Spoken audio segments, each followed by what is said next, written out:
Matagal ng kampanya ng EcoWaste Coalition ang paggamit ng mga reusable water bottles sa halip ng mga single-use plastic bottles na nagkalat sa merkado. Pero pansin ng grupo, kasabay ng kampanyang ito ang pagdami ng mga mumurahing imported na reusable bottles.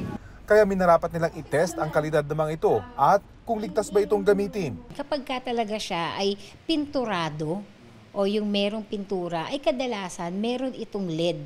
Yung lead o yung tinatawag natin na tingga sa Tagalog. 2017 pa ipinagbawal ang lead sa mga household paints sa Pilipinas dahil delikado ito sa kalusugan.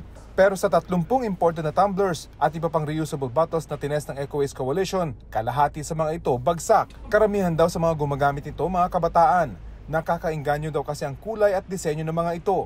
Kapag nahawakan at nagkaroon ng chips ng pintura, paghawak niya sa kanin o sa tinapay ay pwede niyang ma-ingest, no? Kasi nagbabakbak over time para maganda siya ngayon tignan. Ayon sa DOH Disease Prevention and Control Bureau, dahil neurotoxin ng lead, malaki ang epekto nito sa utak kapag tuloy-tuloy ang exposure dito, lalo na sa mga kabataan. It can damage the brain, no, ng bata.